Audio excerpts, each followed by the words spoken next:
Okay, so hi everyone. So today we are going to do how to draw up a drawing using the grid method.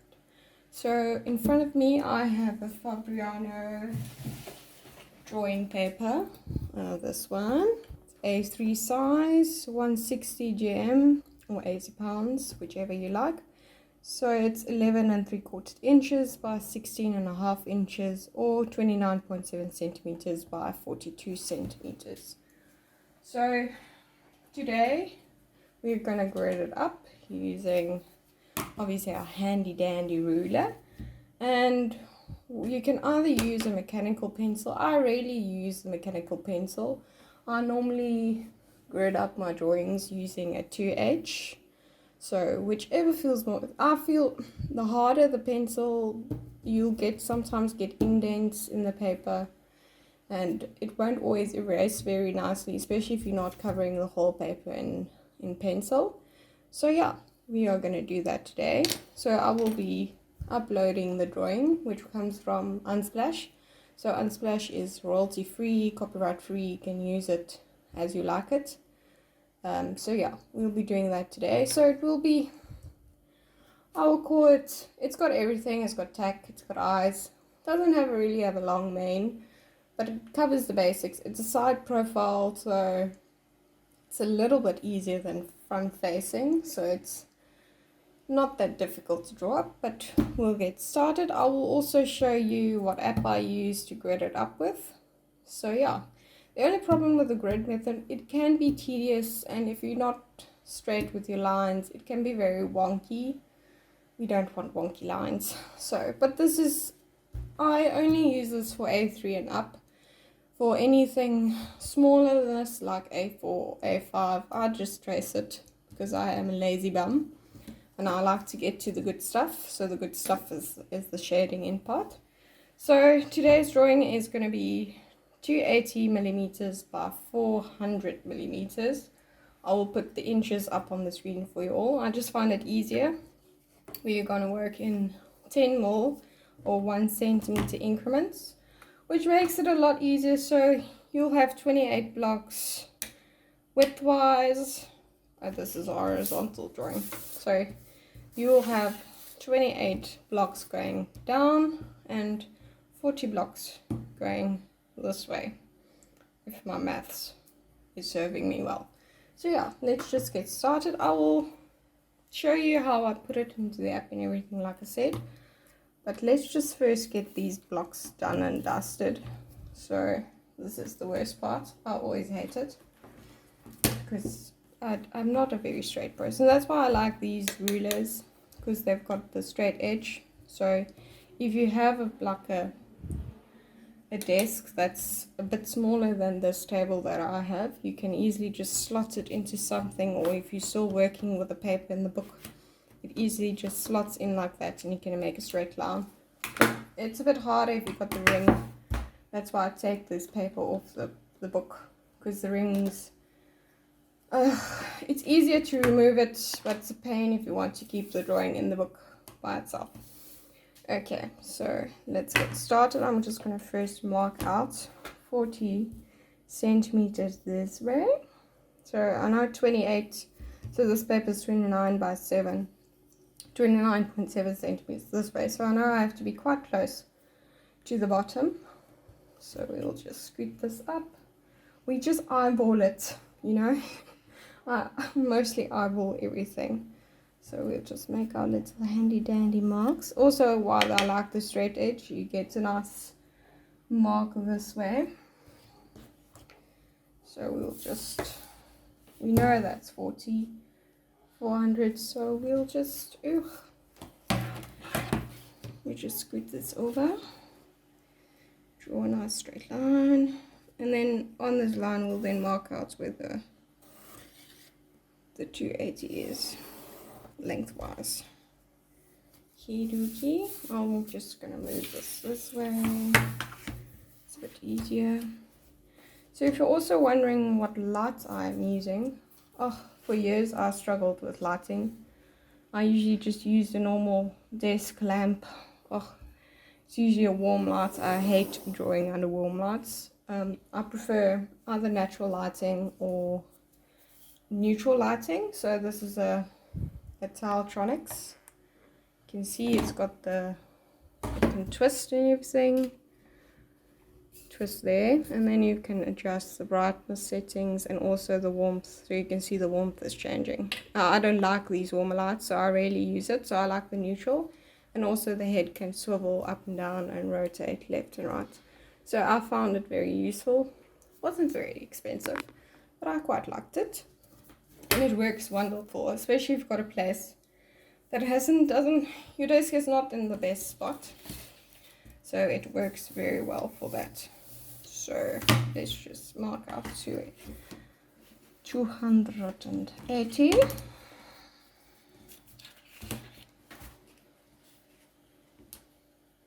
very fiddly. I don't like it.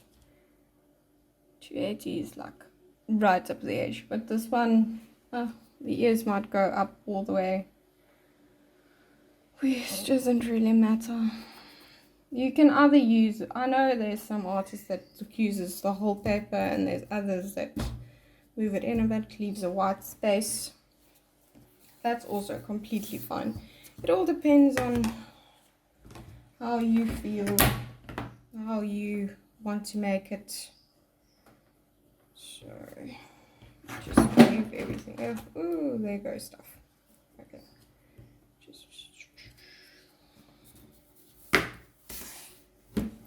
I'll move it like that. As you can see, I'm very unhandy. I'm a bit of a klutz sometimes. It takes a while for everything to work together nicely. Line it up. So usually when I've got the square or the whatever drawn out, I'll usually just check the sides and the middle random places to see if I got it. Ooh, there's a bit. That's not square. Probably have to change that. And then I'll just use a little eraser to put it back together. So let's see, random spot. See, this has to go up now again. So this method is a bit fiddly. There's probably easy ways. I know I've seen people, especially with canvas, use string, and I think it's powder, either graphite or charcoal powder that they use, and they just flick it and it makes a nice line, which is a lot easier than having to draw it out on the paper by yourself. If you know of a better way, you're more than welcome to share it with me. I don't mind. Clearly not 28 centimeters. Oh, there it is. Let's move it up a bit.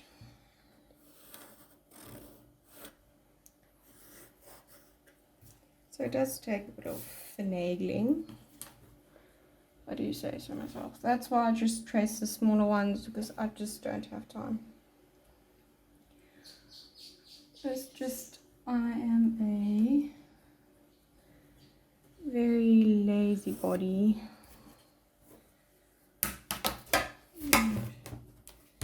Very, I can be very impatient, unfortunately. There we go. Straight on that line. Just squish, squish, squish. It looks very nasty and messy now, but it's okay. Just square it up better.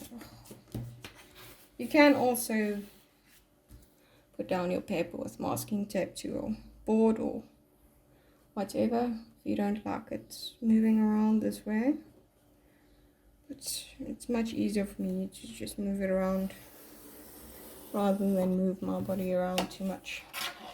So I'm quickly going to erase that.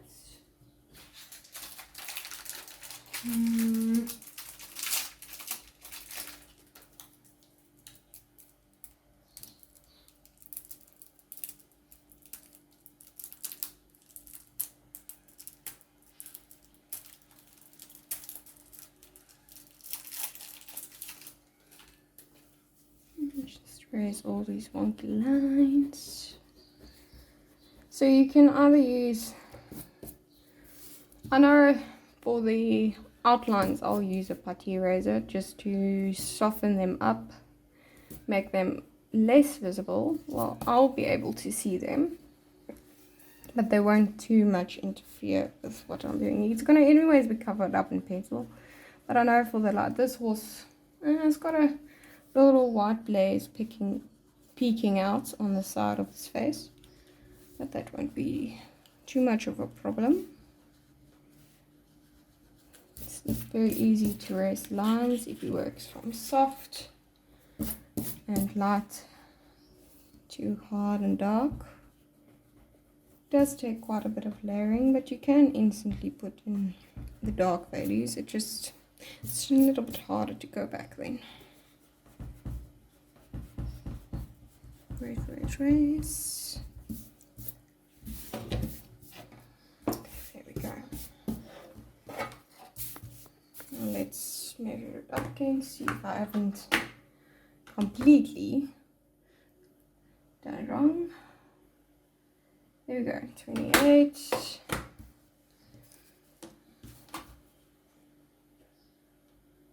And 28. So, how you figure out the size of your blocks. So, since this horse has got tack, it's got a big open area of just neck, but it's quite veiny and detailed. So, you can either choose, because the face is quite tack, it's got a, oh, what's this part called? It crosses over the noseband. I can't figure out the name of it now. But there's a lot going on in the face of the horse. I'm going to make the cells or the blocks quite small. And since it can be evenly divided with just putting in 1 centimeter blocks, I'm going to do that way. You're more than welcome to adjust the size of your blocks if you want to. I mean, you can make it 2 centimeters if you want. It will also fit in. But then you'll just have to, the blocks will then be, how can I say, it won't be easier to judge the details. The smaller your blocks, the better you can proportionally put in the details to each other. So yeah, it all goes up to you. If you don't like spending all that time putting in the smaller blocks, but you can easily see if it's not that detailed of a portrait, you just want the basic outlines, you're more than welcome to put in bigger blocks. It's all up to you. If you find it's easier with the small blocks, put in the small blocks. I use the small blocks because I prefer to be as precise as possible, especially with the rings in the tack and the size of proportions of all the rain stoppers, and this one's got a, yeah, with the bits and the eyes size and you know, all those things for the manes and the neck, and it's not that necessary. But anyways, let us get drawing. I could have probably said all that while marking out centimeters, but you could have started doing that while I was talking.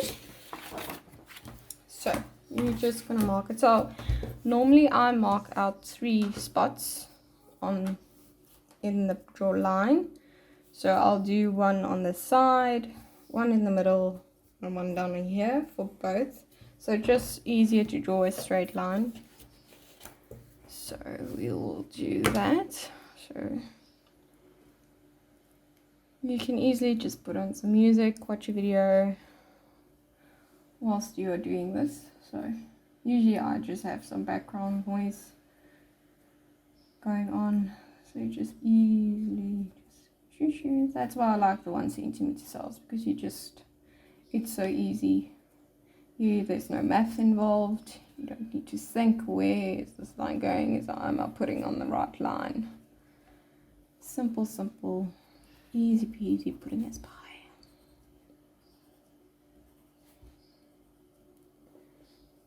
Only thing about this ruler is it does lift up at the end.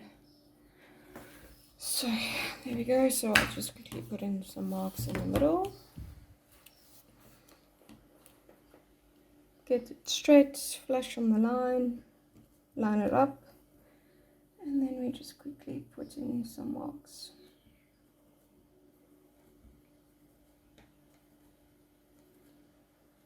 So you want the pencil to be light enough, easy to erase, but not too hard as to indent the paper. I know there are some artists that indent their paper, especially for the whiter fur, but I do not like when that happens. It does sometimes happen using the H range pencils, but it's easy. It's not easy to cover up, but I just find it highly annoying to indent my papers, so I don't like doing it. I like putting in all the details manually and by layering and all that.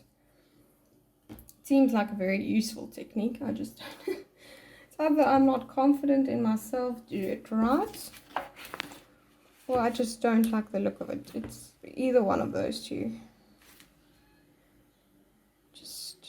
I prefer the softness and the depth of just creating the white things by yourself. Now I recently got the mono eraser as well, so it makes my life a bit easier.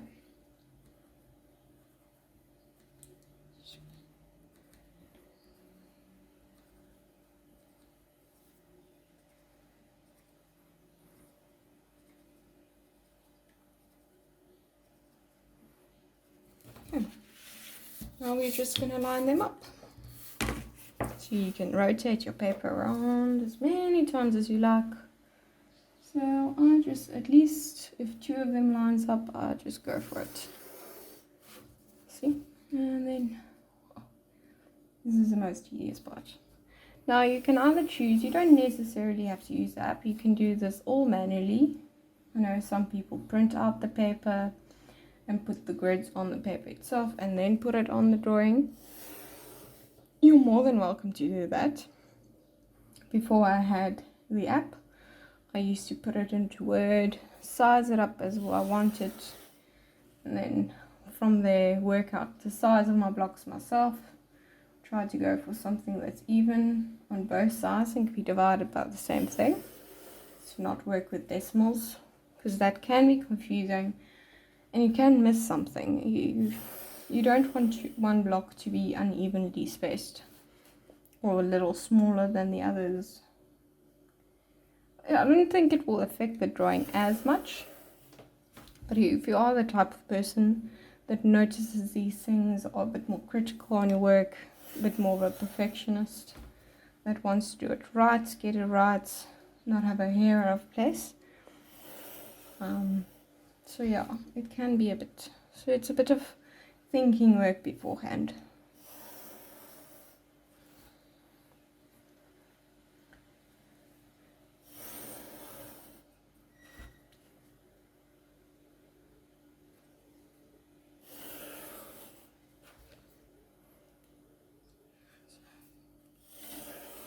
So this is actually going quite quick. You can obviously mark out all your little spaces first and then go from there. I just like going one at a time.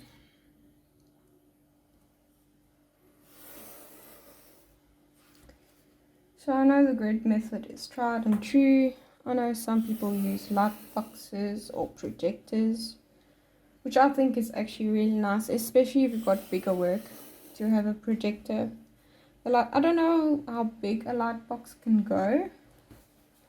I don't know the sizes it can go, but that can be also very useful for tracing.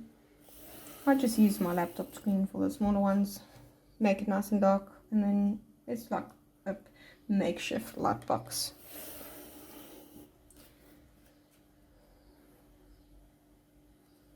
So actually, well, the grid method is halfway freehand, actually, sort of.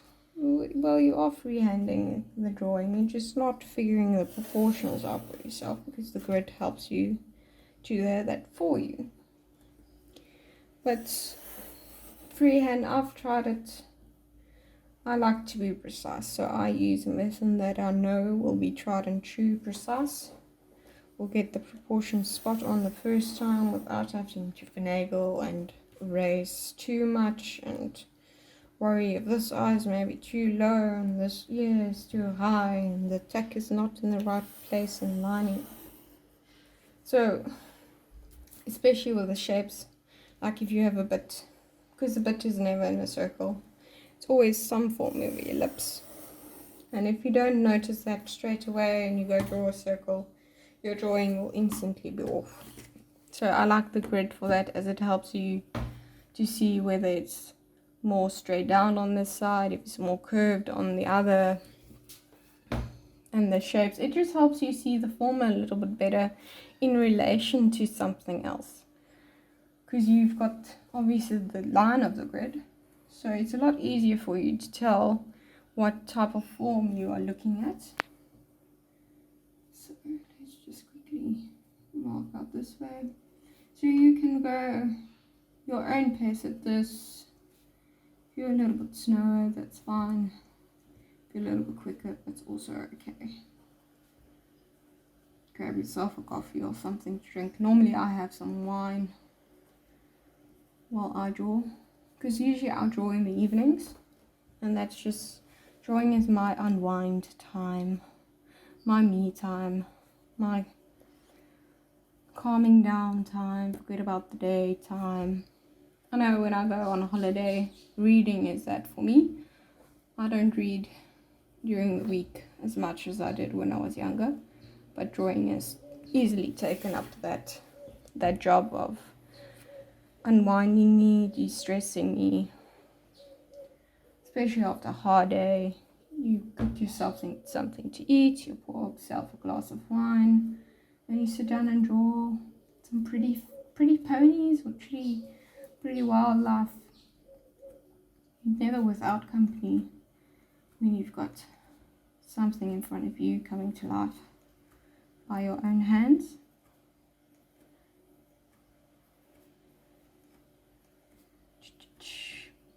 Now obviously you can mark out more spaces if you want to be precise, but this ruler I would definitely recommend getting either this type of ruler, and I think there might be bigger ones that you can get.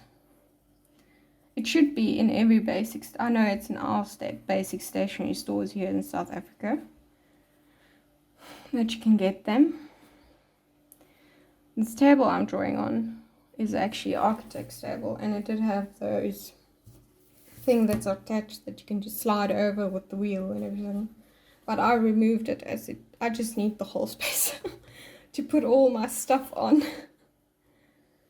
So I removed it. That would have been very handy, Dad, because we also got a long ruler, and it's attached, so it's a lot straighter and everything, but I just removed it as it was too bulky for me.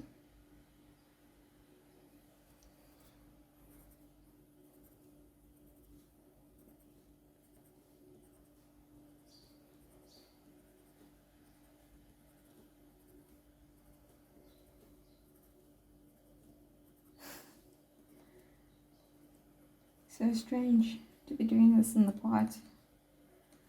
I always have something going on in the background. Watching either some YouTube videos or Netflix series. I normally watch things that you don't need to think about.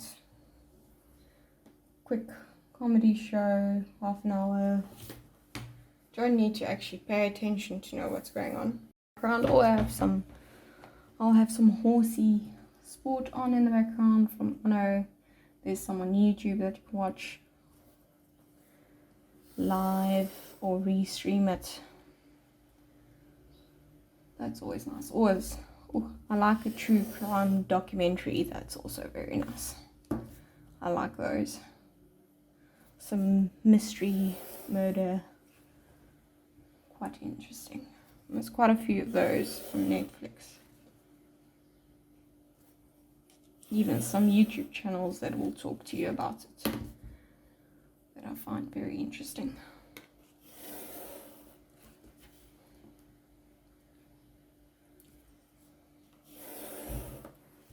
So you can see these blocks are quite petite and small, but that will just help make sure everything is where it's supposed to be.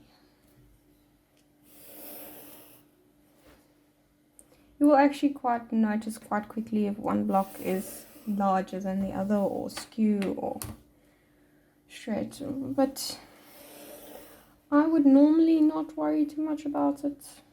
Normally but it's easy to fix. I mean, it's all pencil, it's all erasable. It's quick, chop chop. And then you just go on. And artists are normally used to drawing straight lines, so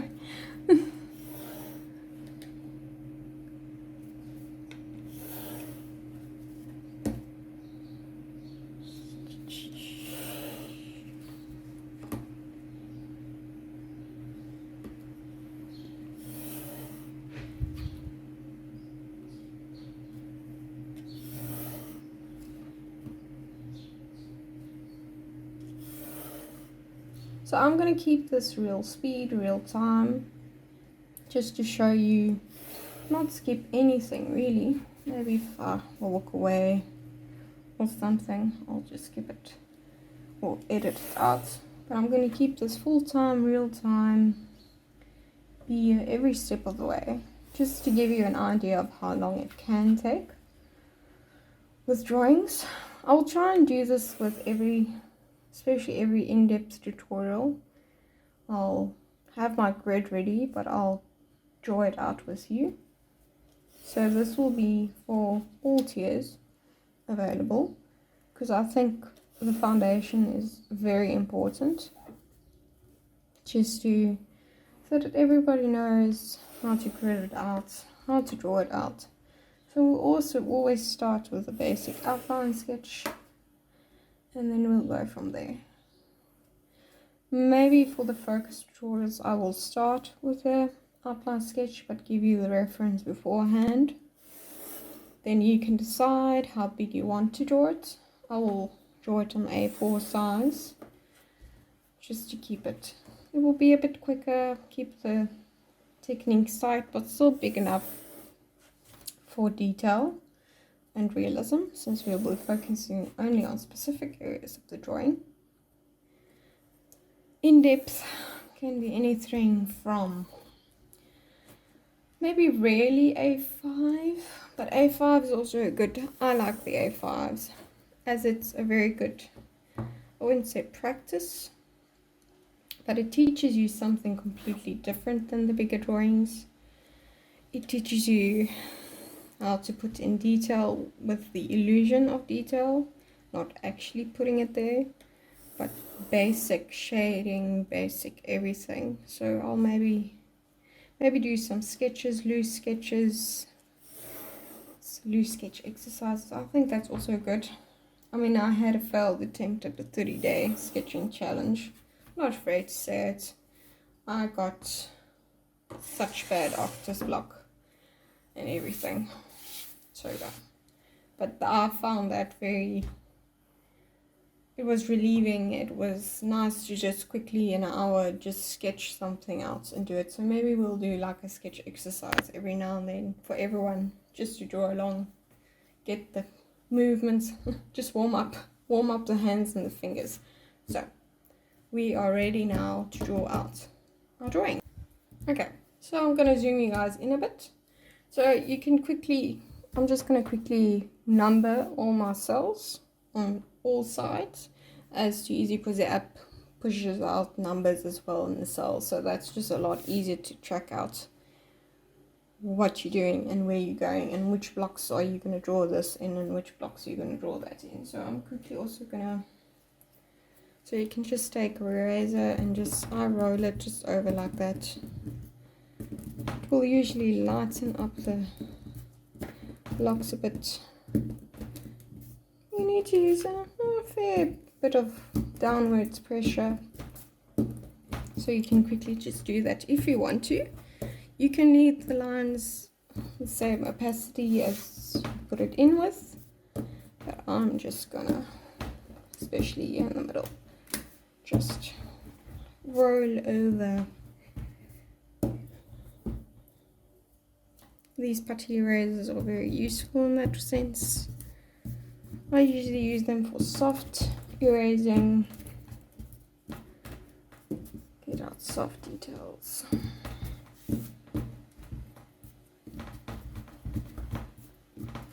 So this drawing we were doing for the in-depth tutorial will be no background, like I said, side portraits of a horse working on the flats. It's definitely jumping by the way I'm looking at the tack. It's not dressage tack, I would say. So it's not going over a jump, but it's just side portrait. Short mane, bit of neck, veiny neck, so there will be some detail in the neck. It won't just be plain shading in. Okay, so I have zoomed you in a bit so you can quickly, while I was erasing and you weren't erasing, quickly just number all your little blocks appropriately.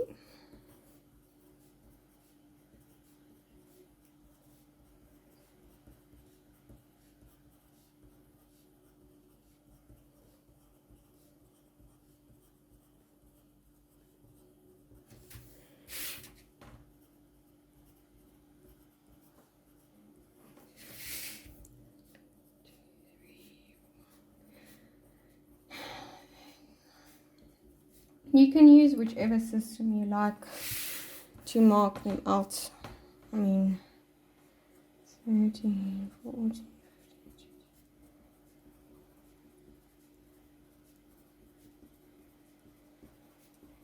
15.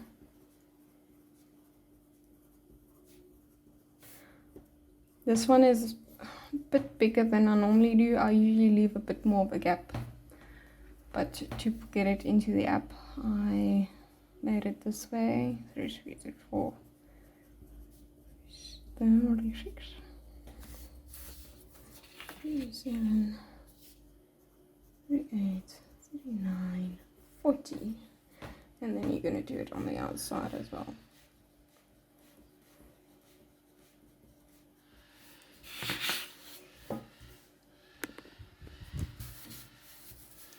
If you can hear the parents in the background, I apologize.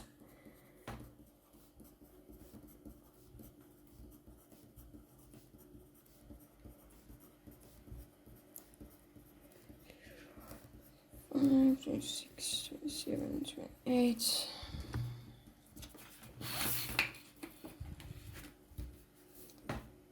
One, 2, 3. Ooh. Alright, too big for the space. 9, 10, 11.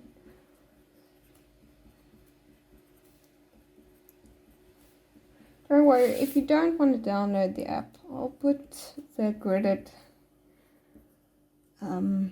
reference as well on, just to make it a bit easier. Not that you struggle a bit with technology, that's completely fine. I'll do that job for you. But it's very useful if you want to draw stuff on your own.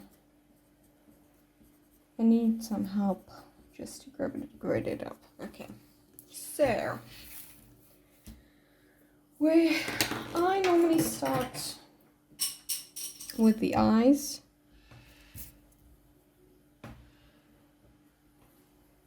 So that's exactly what I'm going to do.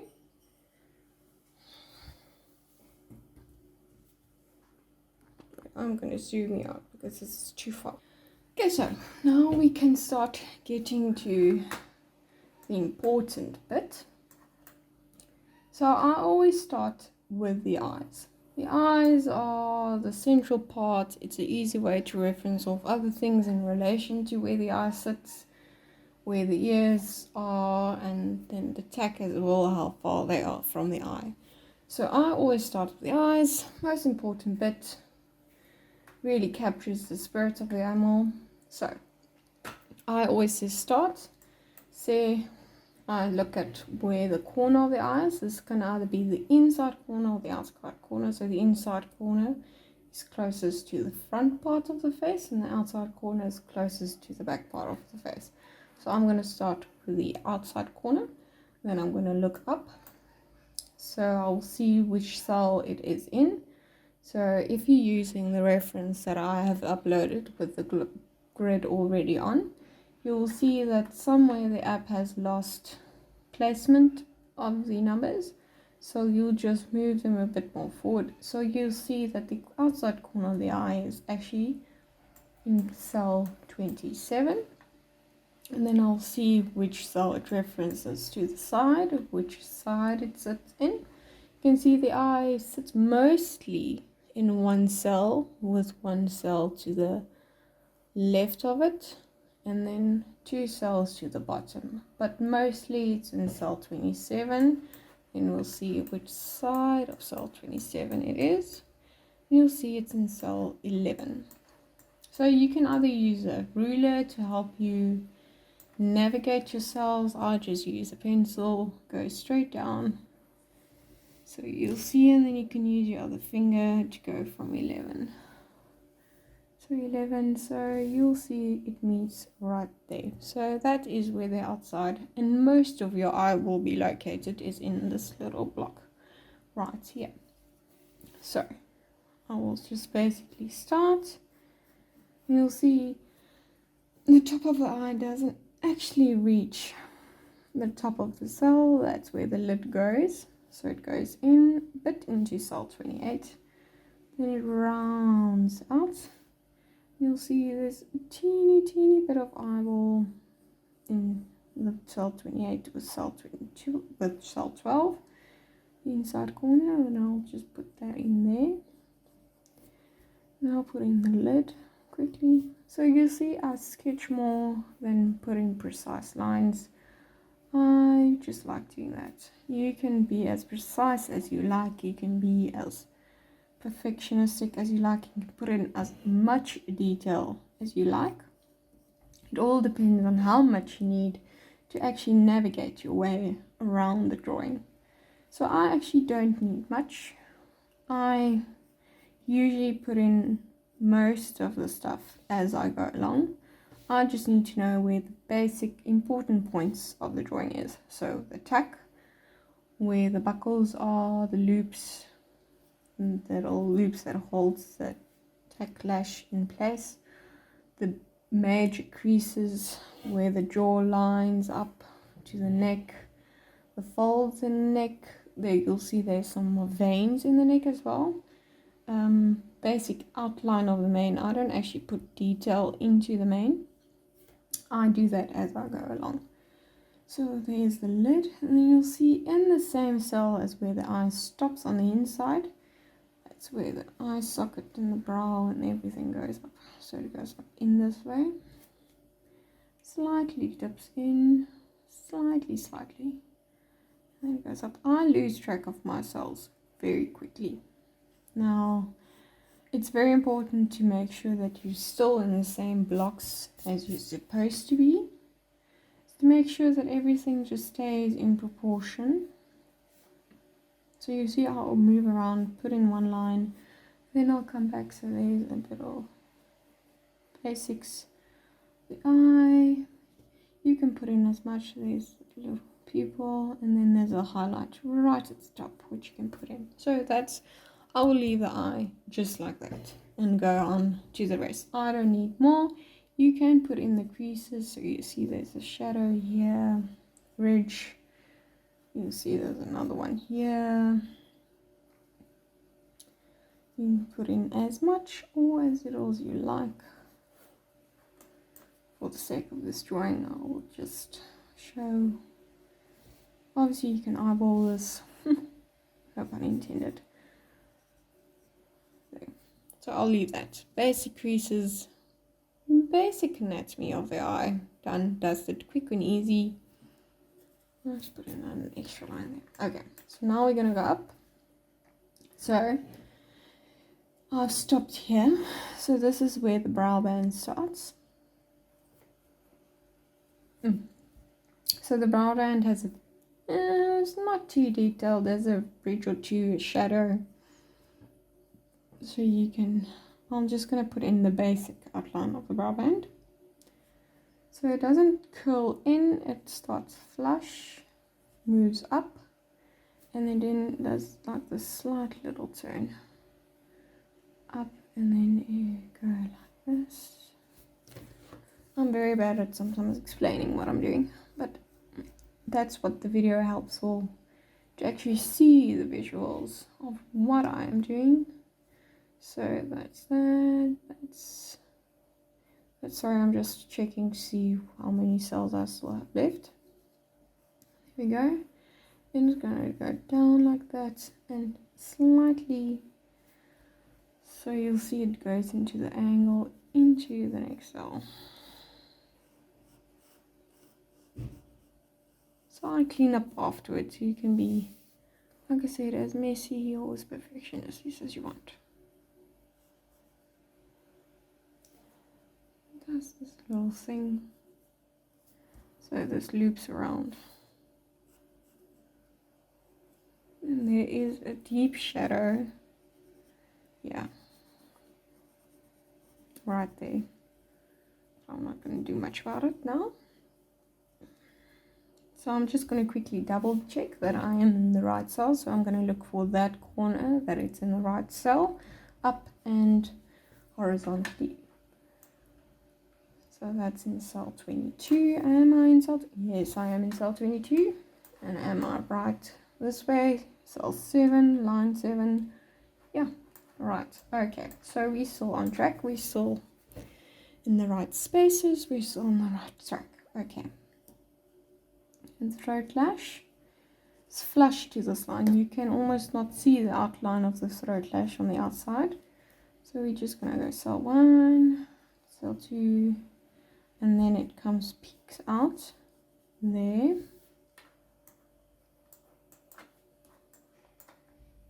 Okay, so it's there. Then it comes down, and then it makes the corner here. Corner all the way down. Then you don't see it, and then it connects this bottom corner, and then part. Sorry, I'm talking like that. You're not following. I apologize, but that's just how my brain works. It's how I talk to myself in my mind as well. So we're just gonna. So I'm gonna stop there. I just want to finish this part of the face, and then I'll continue down. So you can stop and start as you like. That's what I like about the grid method. If you do stop somewhere, you can easily pick up where you left, easily go on to where you're going, easily finish the line, easily go. It's so much easier to just know where you are. So I just want to see. We're still in cell 23. Okay, so I'm going to start at the top here. Cell 23. So this is, remember, vertically cell 7. Oh, yeah. And then obviously this would be then the one just below it. So we just can see it's halfway into that. You hear my mouse, that's just me moving my reference around. So you can see I already put this down. So you can, if you want to, you can connect it like that. I just make sure that I keep it going in the direction it's supposed to. So that's that. So this will come down like that. And then it will go into the corner. Then it will scooch in and lower it. That's it. So you can be as particular as you want to with the reference. Keep to the grid as much as you like. Or not. It completely depends on you. So it does make that little loopy, but I'm going to put it in as I shade it. So remember here, I put that in there. So it does loop around. Just me and my basic tech knowledge. Comes into that corner. Comes down and then it scoots into that corner. There we go. Then it lines up with the eye over here, goes into the middle of that block. And then it comes down just slightly into that block. That corner, and then here your ring will start. So it's also easy when you want to reference. You've already put in the eye in this right reference blocks. You'll see it's from that bottom of the eye, it's one block, and then you just scoot it one block over. So you know that's the start of where that ring will start. of this cheek piece. So it just makes life a little bit easier when you've already got something in as important as the eye. Then you don't always need to go up and reference a different cell. So let's just put that in. So it can be quite deceiving without the reference points on how big something is in relation to something else. I'm always amazed and surprised when I use the grid method, how small it is in relation to something else. I'm not very good at measuring size to something else or figuring out what size or length something is just by eyeballing it. That's not too bad at that. I usually overguess it. Normally overguess it. There goes that one. I'm just gonna roughly move it up because it does get overlapped by another cheek piece. And yeah, also. So I'm just gonna basically sketch that in. Yeah, it's sort of a circle, not a complete circle. See, halfway through this block. And it kind of gets, so there the other, that's the third piece that comes underneath, that peeks out there. And then this obviously gets covered up. So you can see there's a slight little, so that's also what nice is with the grid. It makes these little forms for you within the line. So you see there's a little triangle, which is easier, so you know, and then you go up, and then it makes this like kind of rectangular shape, and then it gets narrower and narrower as you go up, and there in this cell it connects into it. It's like triangle, and this is where it takes over. Okay, so now I'm going to reference where this buckle is. So I kind of know it's over here, but I just want to double, because it is flush with this line, so I'm just going to put it in there. You can double check if you want to, but I just know in relation to this latch and this one that it should go there. Much simpler than you've got something in, and then you just continue on with your lines, and this one connects up there. Okay, so we've got that down. So I'm still just continuing with basic shapes. I'm not putting in much. That's not the way I draw. You can put in as much or as little as you like.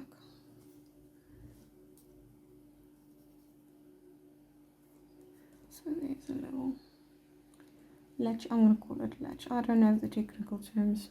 I know stuff about tack. I just don't know all the technical. I might know it. But little loopy thingy. I'm just going to call it the little loopy thingy. Let's go down. Sure, still in that level. Let's go to this corner. We'll go down here. Okay, so here is another little top part. It's not that far down, so you have to also check how far into the block it goes. It will also help how much space of the block it takes up. So you see the little triangle part, the bottom part of the latch cheek piece. It fills most of the square. So there's still that little peak that's peeking out. If you don't like how dark the pencil, you can obviously see it a bit better than I can because the light's reflecting. That's the only thing about graphite that I don't like. It reflects light so well. And there, that continues on. Okay, so that goes down. It comes up this way. We'll put that. Yeah, okay. So I'm going to leave it. Maybe just put in quickly. So this bottom part. So I would have totally, if I was freehanding this, probably these tack pieces would have been much thicker, in my mind, than it's actually supposed to be. There's the little thing. Okay, so I'm going to move on to the nose, because there's actually quite a lot of stuff going on down here with the bits and the connection of the cheek pieces and everything, and the noseband. So we're just gonna go down. Okay, dookie. So I'm gonna start and see where the outside point of the nose is. Let me just scoot you over. So the outside part of the nostril. So I'm going to see what cells it starts and what cells it ends. So the outside part of the nostril, the farthest point of the nostril is in cell. Let me double check. 3.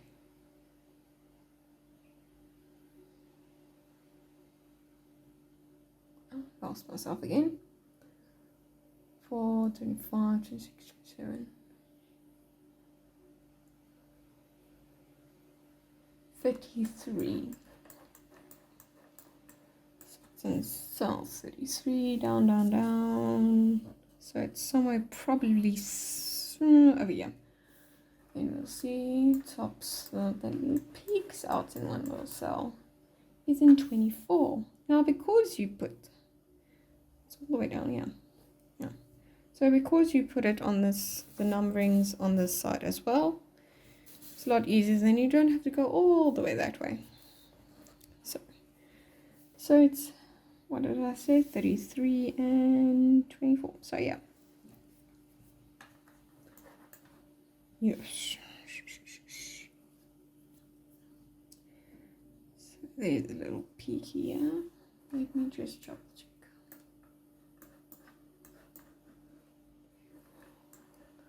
Ah, the same thing happened on this side. Okay. Let me 12, 13, 12, 13, 14, 15, 16, 17, 18, 19, 20, 21, 22. So it'd probably be in cell 23, 24, yeah, that's correct. Okay, if it's not correct, we can easily just move it up. So there's the one thing about using the app, it sometimes moves the stuff around, which is not fun, it's not pleasant, it's not nice. But since we're not putting background in this drawing, should be fine. Okay, yeah. No, we're good. We are on track. We are fine. We are hunky dory. Let me just one, come in, do the little loopy, go down. Ah, we need to move one cell up. How I know that is there is 2 cells.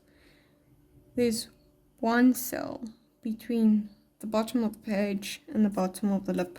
So we're gonna have to move it up. These cells were out.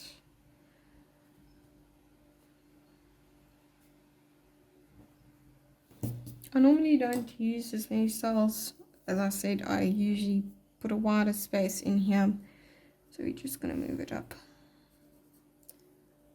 A scooty.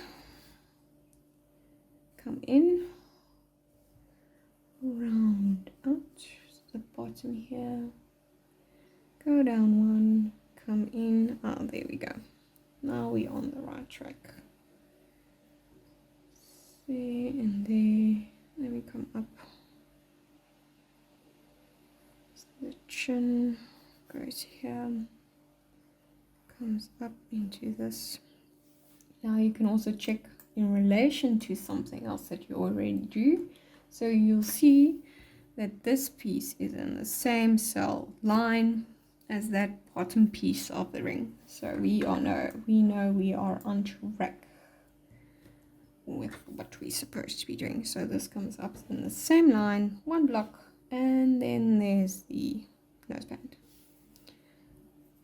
So yeah, so once you've finagled and established a certain part of the drawing, it's a lot easier to go up and check if you're still in line with the right one.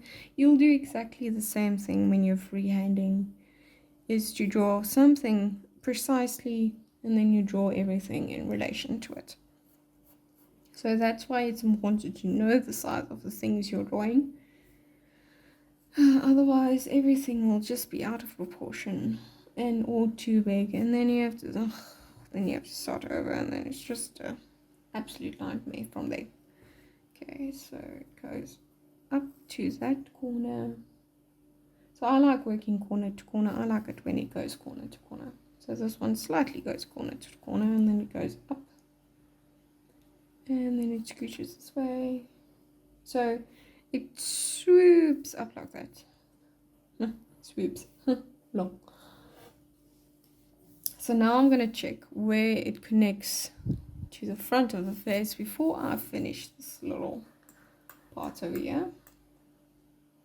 So I'm going to go from the eye, which we've already put in. So I'm just going to start bottom corner of the eyes in that cell. So we're just going to continue down slightly into this block. You just double check, and then it goes slightly like that. And then slightly in the middle. We'll almost connect to this, but this is where one of the bands go up, so there's something that goes, so that connects to that little ring there. So we're just going to quickly finish this up in this little corner, and then yeah, let me just double check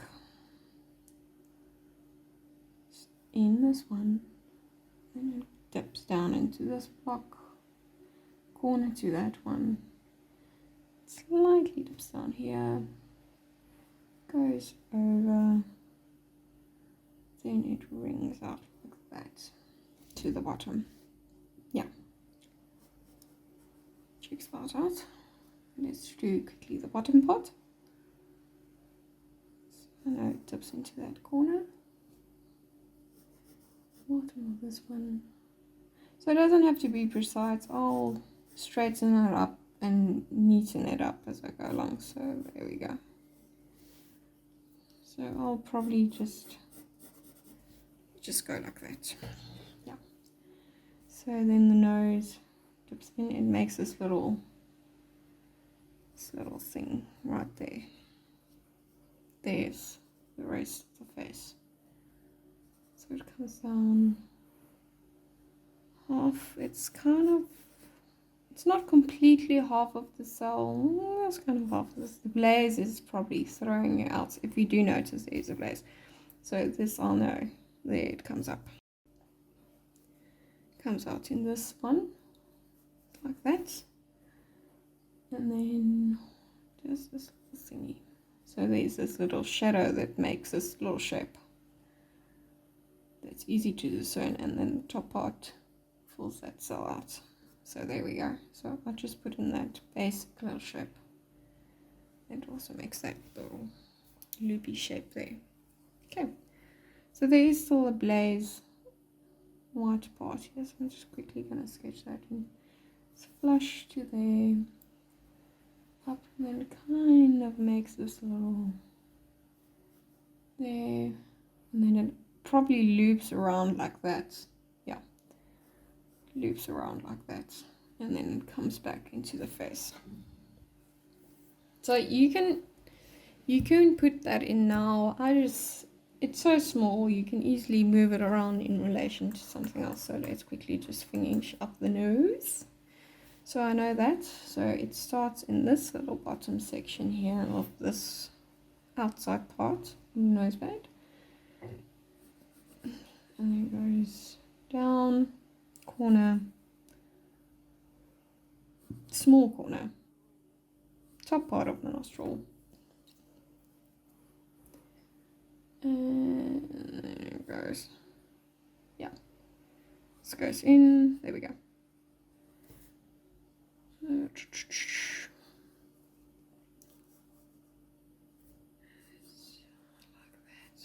So at one point I do become very comfortable with where I am in relation to the drawing and everything else, and I'll just quickly start sketching out things as I kind of know where I am in the drawing. So I became comfortable with it. So there's a lot of shadows which will define this nostril. Okay, now there's a lot of creases and wrinkling here. You can put it in if you want to. I'll maybe just show where the shadows go. There's one little wrinkle that goes up here. and when it bottoms out. It does have foam in the mouth. Now, it does have foam in the mouth. You can choose to draw it or not. I will see if I want to draw it or not. It sometimes looks strange when you're not working in color pencil to have this white part at the bottom. So I'll most likely leave the foam out and just draw in what I'll imagine to be the rest of the bottom of the lip. But we'll get there when we get there. So I'm going to see now. The bit is quite large, so you can see. So, the top part of the bit piece, the little ring. Don't ask me what type of bit it is. I'm horrible with naming bits. Horrible with naming bits. Okay, so it starts over here. It's in line with this. And it's just a cell adjacent to it. So it will be this little thingy here. And it's not a circle, it's a little idea of a circle. It's got this flat bottom part thingy.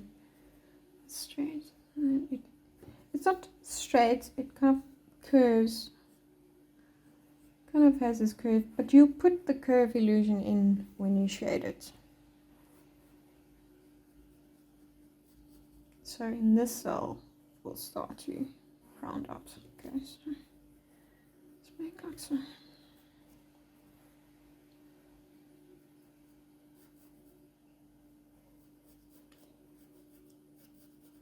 Okay. And then this is where this mouthpiece, and this whole one is in this cell. So it's bottom. If I'm going too quickly, you're more than welcome to pause. You can check this out before you start drawing, or you can draw along. Completely your choice. So now I also know where the mouth is, and there's quite a few creases in here that I will draw in. So that's a mouth crease. There's a few that goes under here, so it's quite thick. And then I'll just continue on. Let's quickly sketch it in. It's like that, and it comes down. So as you can see, I'm quickly starting to figure out where I'm going in the cells. So I don't need to reference as much up and vertically. So here's foam. Foam is here. So I'll figure out what I'm doing with that. Back to the top. But kind of come in. So you can, I would recommend finishing the circle. So I'm now on the inside line of the circle. Let me just finish the top part.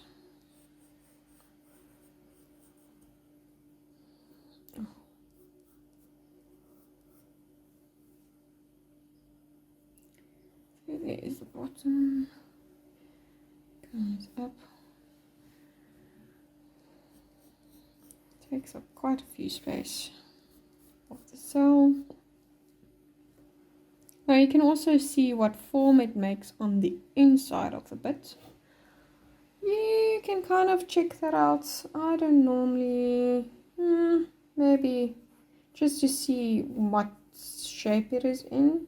This one is kind of like a ellipse this way, but it's more square. If you understand what I'm saying, it's a square ellipse. Bad with shapes. I'm so bad with shapes. Maths was not my strong suit, along with all the shapes that goes with it. And then it makes like this. Yeah, okay. Okie dokie.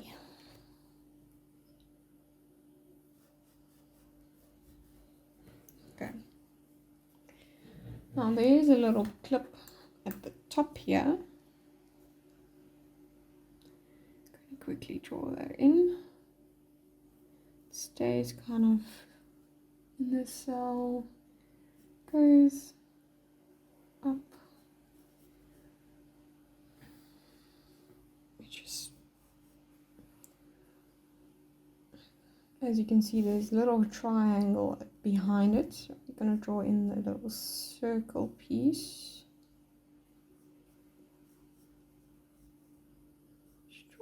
this way. So it takes up quite the bottom of the cell, this little lash, and then can complete like that. So I will refine the shape of this as I go along, because there's a lot of shadows here, and then it kind of, it's got more pieces going here, and it's got this little thing behind it, this little triangle that fills up the rest of the block, and it goes underneath here as well, and you can see it attaching there. Not attaching, it's probably just to protect the horse's cheek from the rubbing of this little metal bit. There we go, and you just go down. So that will mostly blend in with the shadows of the cheek. It's not as highly detailed in the reference photo, so it won't be as, it will be noticeable, but not as noticeable. So I'm just quickly gonna go like this. You can see the cells of where it's going, but I know it's kind of going in the ship. So the face of the horse is quickly starting to shake shape. I'll go up again, I'll just work my way this way. So this is the most detail intensive part. So piece up. So I'm gonna go up again, so I'm gonna move, because the reins kind of connect with the cheek piece, the second cheek piece. It goes this way. So I'm going to quickly complete, then I know where the jaw starts or ends and connects to the neck. So let's quickly complete this one. So I'm going to use a reference from this side of the face. So also that bottom of the cheek piece, the throat lash, is in the same cell as this one. So I know it will bottom out somewhere here. So I'm just going to check up where it goes up and behind to the other side, which cell that is. So that is cell number 18. Okay, so 18, it's this one. So I eyeballed it correctly. Okay, so it will disappear. There's a bit of flesh here, bit of horse, and then it will bottom out like that. It goes quite square over, but square down. It's not vertical completely. Okay, let's see. Then it swoops up, and then it connects. Let me just triple check. Connects, yeah. Like that, and then it makes this little corner here. There's a little corner gap, swoops up inside there, pops your ankle. And then there's the throat. So it's gonna, the reins are gonna connect here, so it's gonna go like that. Okay, so there's this one cell over here. It's got throat in here, and then it connects with this one. Okay. So rain here. So goes bottom here. Slide it. So these are quite dark. If I sit up, let me just quickly move my laptop screen. It's a bit more bright for me. Okay, there we go. Now I can see better. So it's quite dark here, but there's still enough detail to make out what's going on. There's a little, so there's also a little rain stopper that comes up to here. So you can, as you go along and you see something connect, you can quickly just make a little reference of it. So you kind of know that this is where that part is. So I'll just make a little down all this way. There, down like that. And then it's done. Okay. So let's just continue and complete this quickly. Peaks not there. Oh, this shape's a bit wrong. A bit wonky. This is quite a long, so Yeah, I've already referenced where this point is, where it squares off, it ends, so it's quite easy. You just complete it, and there we go, and then you just attach. Simple, easy. So the hard part is just getting something in so that you can move off there, and that's why I kind of move around so that I have more things to reference, more things to move off of. So yeah, there we go.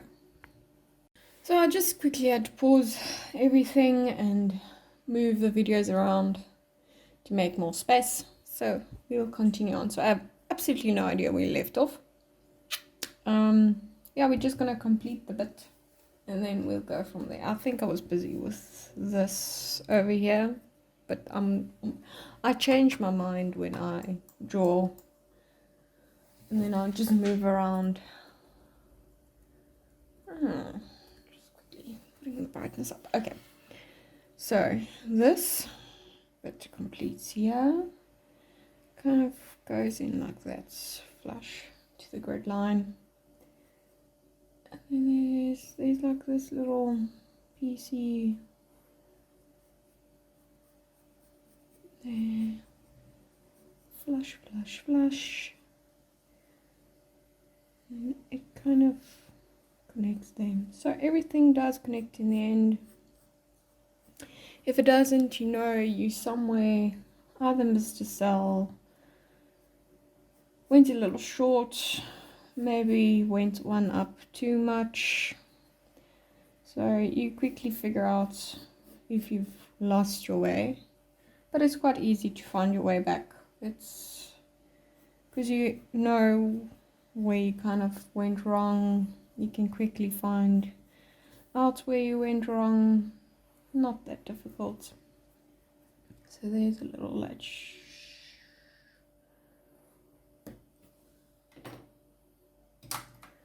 Just want to see what I'm doing here.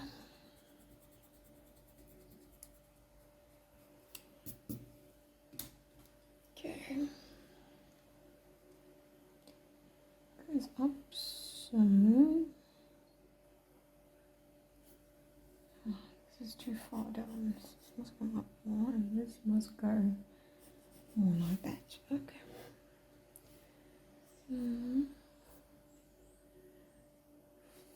I'm just going to complete. There's a little lash here, but I will latch a little loop.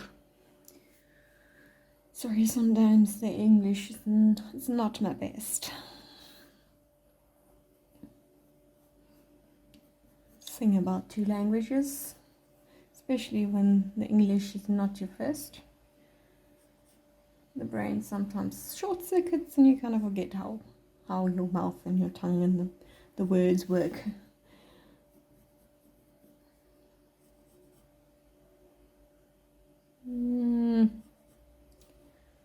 Yeah, like that.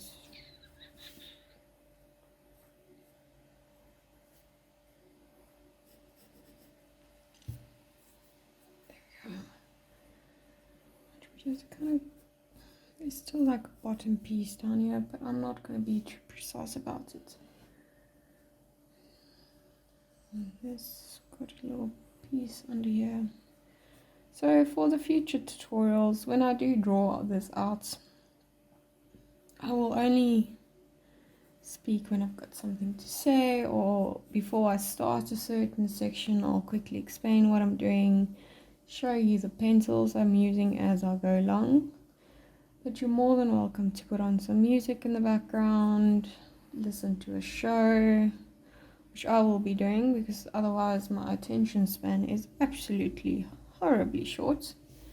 So don't worry, I will explain everything as I go, explain why I'm doing something the way I'm doing it, why I'm choosing a certain pencil, why I'm erasing a bit, why I'm unhappy with something. But I will put on my earphones. You can do exactly the same thing for future tutorials. I mean, I want this to be a relaxed space, happy space, somewhere you can come and draw along, learn something new, try some new techniques,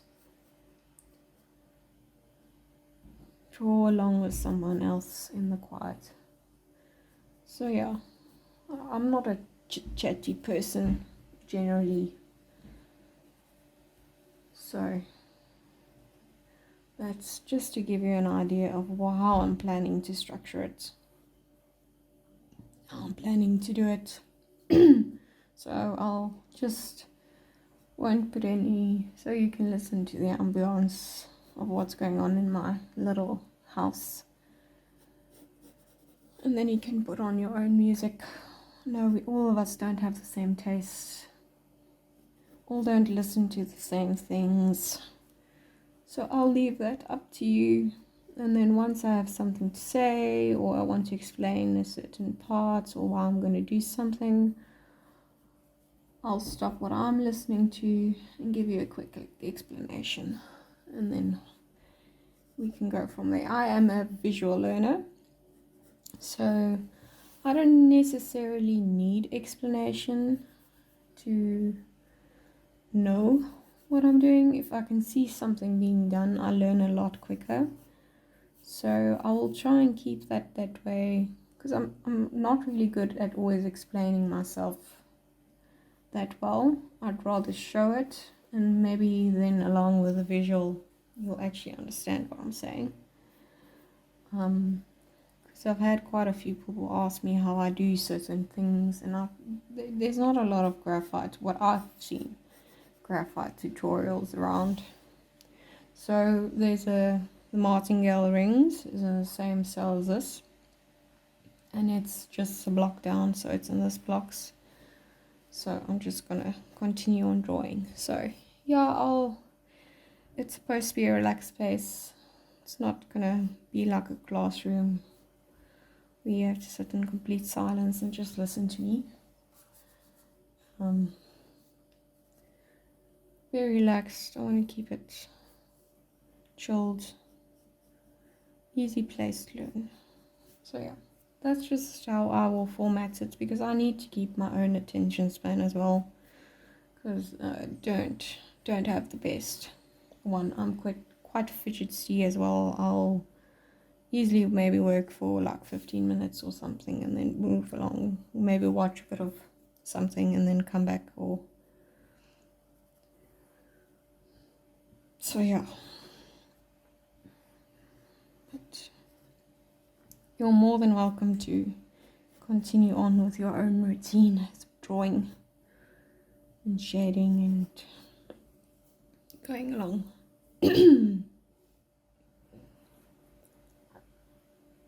Okay, so the martingale bit goes down. So I'm hardly referencing the cells now. There's quite a lot going on here that I can keep track of where I'm going.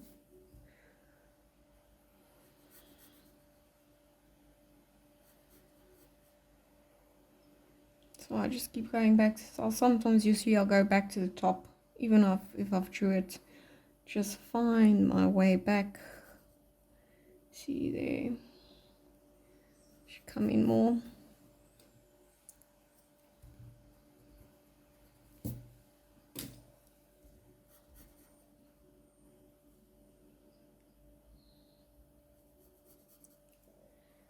So then I'll just go back up to the top, see what's going on there. And then down. And it's also easy to see if I was on the right track with the other side. Seems like I was.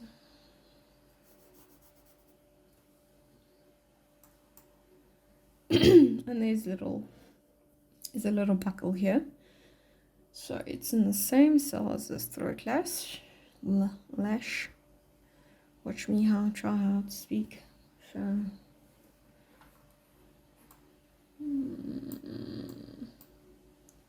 no, it's on this side, so it's over here.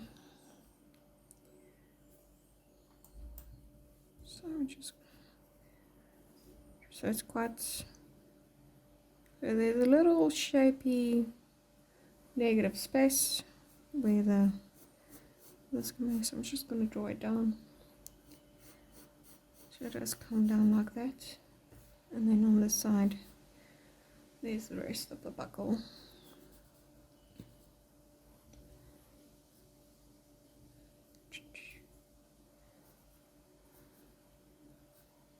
So I'm not putting too much detail, I've already said just basic shapes. I'll refine it as I go. So there, I'll leave that way. So I know the other side from the other rain is in the cell. So I'll just quickly sketch it up like so. Doesn't really peek out in the cell, it goes up. So it stays quite close to each other within a cell's reach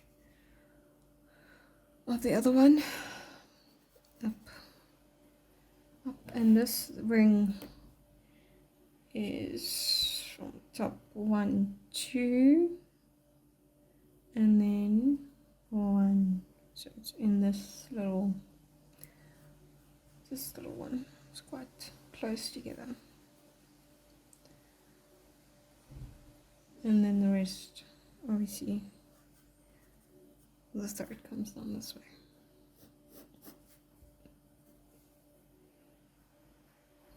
So it speeds up quite quickly. The more you get in, the more you've drawn in, so it does quite help. So it goes this bottom rain on the other side, this side. So there's a rain stopper on this side. So I'm just gonna, it's a basic shape. It will be defined more when it's the shadows and everything. So I'll just draw in.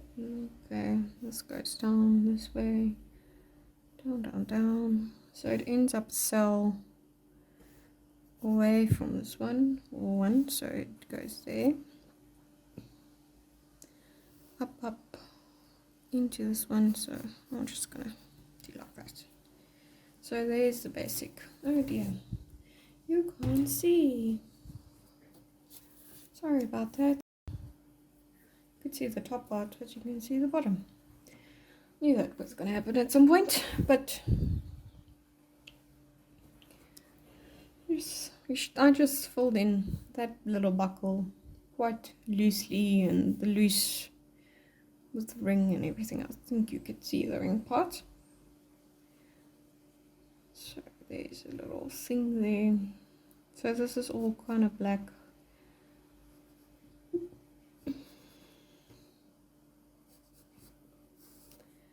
Just gonna loosely put it in. This I'll refine as I go along. This is not as important as this over here. So let me just quickly put in this bottom rain. Okay. So let's complete the bottom of the throat and the chin. So here it obviously connects, and then it comes slightly there, up to here, and it goes back in. Because you can see the other side of the bit, and then it comes up to this corner. Okay, and then obviously you got the shadow running from there in here, and then you've got this line here. Okay, so that's the basics, and then obviously you've got your, there's also a contour line right there, just there. Yeah. We could complete it. So, there we go. So there's the bottom of the throat. Obviously it dips in then around to that latch. Go there. So it goes from, so also this long part sticks out here. Makes quite odd shape. It's very out of focus. There's still a darker shadow, but still got the more defined circle than the other side. It's got this like wonky line. And the ring is quite flat. The bit ring is quite flat. And obviously you can work off of this piece because they're all close together, and then you obviously bottom of the rain and all. These are quite out of focus. They won't have much detail, so I'm just going to put in basic shapes of what it is. Where it goes, I'll refine it as I move along. It's not necessary to put too much detail into it. It's not going to be the major, so it's not the major focus of the drawing. You want to make that which is the focus very detailed, and that which is out of focus, it just puts the drawing into perspective and gives it depth and everything. To have things that are out of focus, not as detailed, versus things that are detailed and in focus. So that will also help the overall look of the drawing. Okay, so now we're going to finish up this cheek area, and then also the ear, and then obviously the most simple part, obviously the mane and the neck, and then we'll add a few veins in, as it's quite veiny. It's been worked, so there's quite a few bit of detail in the neck area as well. Okay, so I'm going to start at the top here, continue on with the cheek piece that goes around the ears. So let's start here, go up. So it's got 1, 2, 3 blocks before it turns in. Okay, goes to that corner, and then here it just levels out, so it's not that long in. Okay, and obviously it connects to the side, goes to that corner, comes in quite flush to the grid line, and then it slightly goes into the side. So there's quite a fair few shadow here. I'll do with the contours of the face. So also I'm just going to quickly put in this contour here, the socket. And there's also something that moves here, but that's not important. That was just me just putting it in. Okay, now moving along to the ear. So the ear starts quite flush to this, in this little block. You can see it makes this little triangle with that part of the tack, goes up to that square. So it's not going to be a fully pointed ear. The ear is going to kind of be cut off by the top part of the drawing. So you can see it's in 26 because it's right at the top, so you can see the numbers. So ears, I have to say, it's not my favorite part to draw. I don't like drawing ears, especially not when it's frontal facing, where you can see the ears, inside of the ears. But that will be a focus tutorial that will be coming up, since there are people like me that the fuzzy parts of the ear is a problem. So I'm just going to see where this starts to come in, just to connect. So it's in 4. So there's this little piecey that comes in. So it's this, okay, so too far off. Just bring it in more.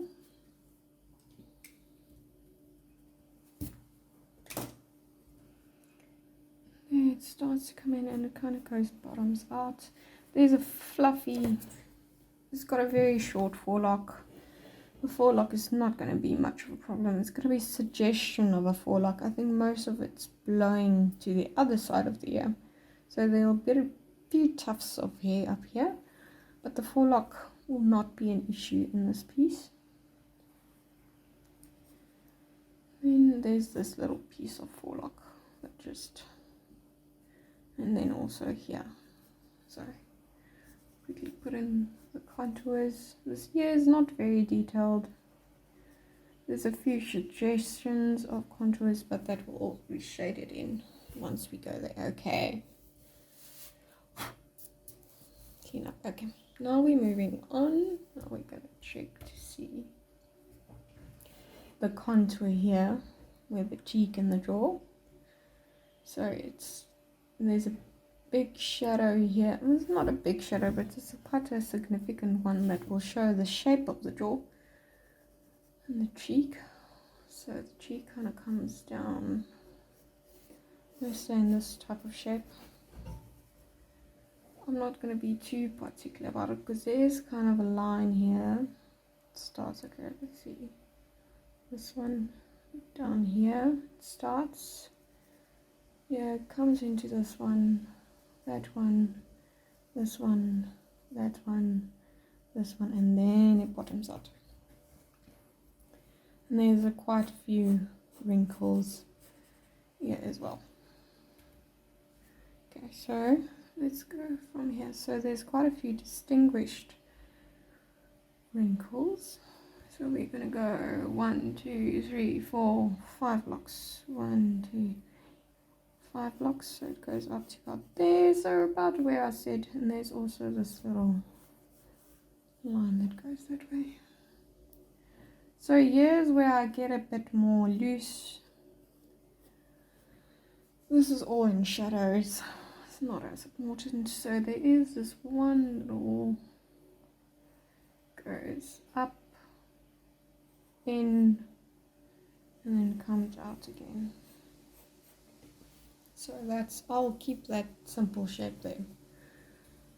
I'm just going to zoom out. So we've still got a rain that goes over, and then the piece of the martingale and the chest plate that has to come down here. But we first complete the neck. Okay, with the mane. Okay, we're going to see first where the neck stops, flush to the side. So, let's see, 10, 11, 13, 14. So 14 is where the mane, top of the mane stops. Okay, and then 14, 19, the rain comes in. So it's going to go up like this. It's going to be in this shape. So it's going to stay in the same line. It's going to go slightly into this one. So this is going to be quite easy. It's going to come up. It's quite easy when they stay in the same range. You just follow the pattern. It's going to stay in this block. See, I'm just loosely sketching it out. It's going to come in. Let me just see where it starts. Where that one is. 12. Where the first line goes into a corner is 12. So it's there. So here it starts to go flush to the line, but here it actually meets the corner, and then in 13 it will go down. And then here also you can just go belt ankle. So this will obviously be cleaning up to move the line. Yeah.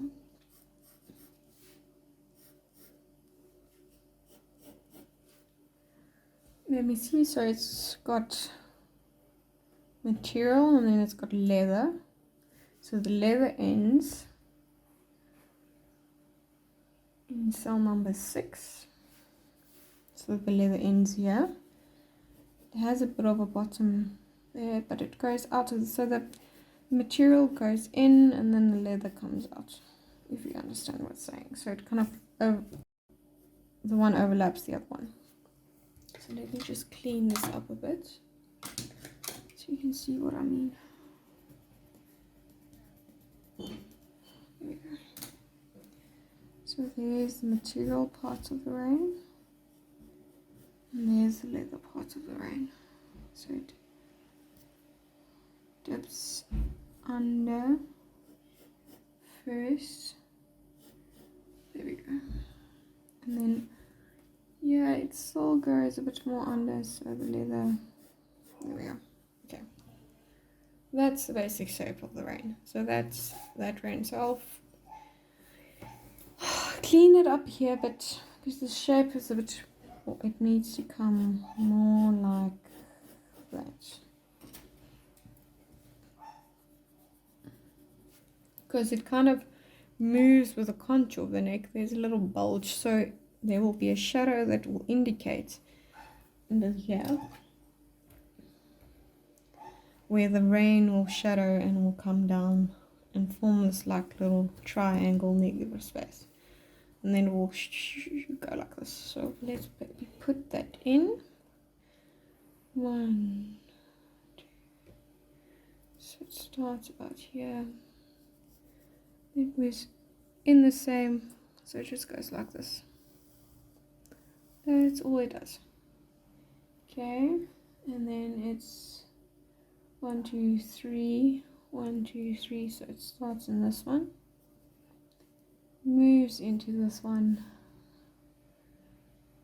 goes down 1, 2, 3, 1, 2, 3, and then it makes this little for those rings shadows, but it's quite slight, so it will be just a suggestion. Let me just put on the bottom. There we go. And that's, so it has part of the darkest is here, and then it just goes down. So that's just a suggestion for me. So that is for me enough to know what I'm doing. More than enough. Okay, let me work in this bottom half. So the breastplate, or the martingale, because it's connected to the martingale rings, to these things. I think it sometimes helps to know what you're drawing. Makes it easier.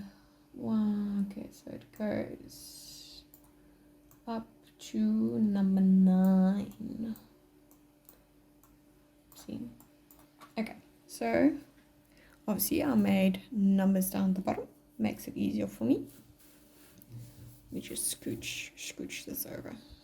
There we go. Okay. There we go. So it starts right to the corner, kind of goes up quite quickly. 1, then it goes like that. 2, so like I said, I do move 2 blocks ahead. Just makes it easier for me to keep track of where I'm going. See, and that it ends in 24, so it ends in this one. So it's quite a straight line, and then it moves into, starts from this corner into the other block, straight out, little in that one, and then it moves like that, a little bit in this one, and then it goes, there's a quite a definite shadow here that will, I won't need to put, but it kind of goes, yeah, kind of goes like that. There's a shadow that also for the shoulder that comes up. There's a shadow there, and there's a little thing there. Okay, but that's just all I need to know what I'm doing and connect it. So there's also, it's not intricate, but it's got a little bit of detail in there. So I'm just going to put it in this little arrowy pointy bits.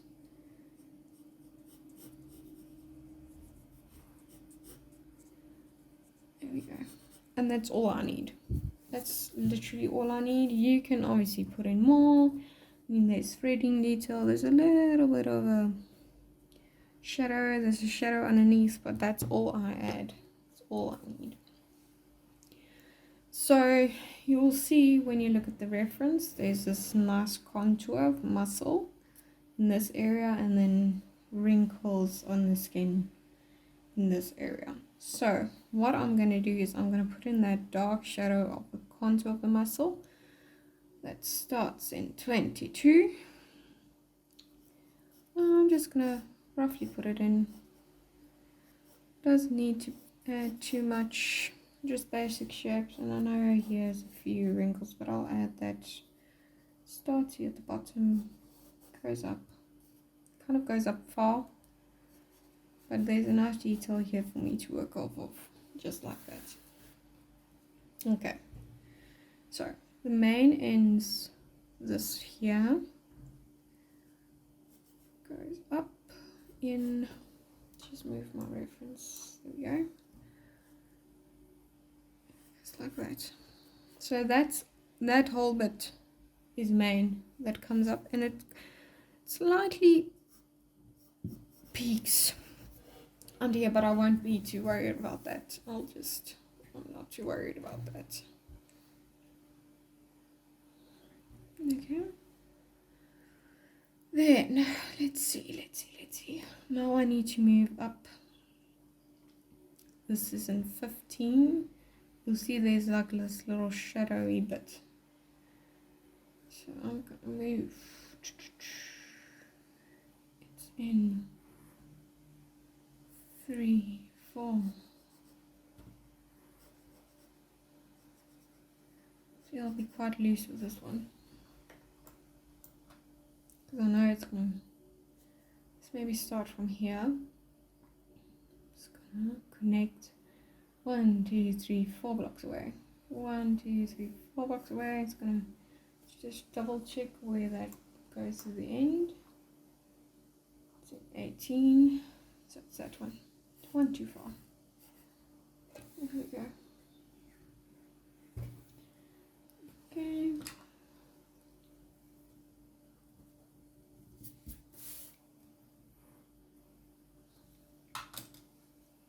Too far. And then it's gonna dip down into 17, 16, 15. Stay.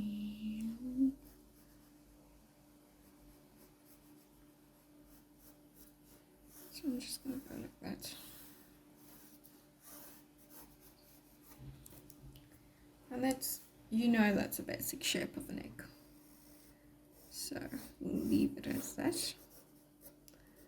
There is a vein 15, 14, 14 and 7. So yeah, there's one here. Quite a visible vein. Goes down into 9. There we go. Put that in. Shadows, I'll go probably like here. So the main shadow is flush to this line. Then it comes down obviously to here. It's like a block size, so it moves in the same shape. So I'm just going to keep it that way, and it comes down like so. Yeah, I'm just going to leave it like that. It's fiddly, don't need much for it. So it stays flush to 4, and then it starts going down in 7. So here it starts going down into 5. So that's the basic outline of the man. Right there. Right there. And it's comes quite up to 4 here, so it's quite, but that's the points of the man. Down to 4, and then in 8 and 9 it starts going down into 3, then by 10 still in 3, and then 11, here's 1 stray in 11, and then obviously I said it ends there. Okay, so that's as much as I'm going to put in. Literally, I do not refine the shape. I will go in later and put in individual strands as it is in the main. I do not put it in the grids. You are more than welcome to after I'm done, to put in the individual places. if you want to use this, there's one strand here that goes up. This is where the negatives are between the main. There's a big shadow, and then it comes out of. I don't put those things in. As long as I know where the basics are, that's all I need. Okay, so there you have it. That is as far as I go with my grids. That's as much as I put in with my grids. You are more than welcome to put in more detail if you need it, but I'm going to show you how I do it. I'm not going to force myself to put in extra details, because I will show you what I do when I get to that point when I start shading, because I do as I go along. Like I said, put everything in. What I will do now, that I won't show you because it's quite basic, I'll just erase all these extra grid lines that I do not need, because I have references to work off of for everything else if I need to put it in. So I'll erase everything, keep the grids inside the middle of the horse, everything that is part of the drawing, but since there's no background, I'll remove it. I'll keep these bottom lines and these lines to give me myself a guide to keep to when I get to these points, to keep it straight. You can obviously use masking tape to help you. I will most likely put masking tape down to keep it to the table, and then obviously you can put it there and draw over it as you'd like, because I will work in graphite powder, so that does smudge over, so that keep it nice and clean. But yeah, that's as far as I goes. So I hope you do find this very useful, and I hope to see you when I start drawing this for the in-depth tutorial. And for those in the focus group, I'll have something ready for you as well. Okay, bye bye guys.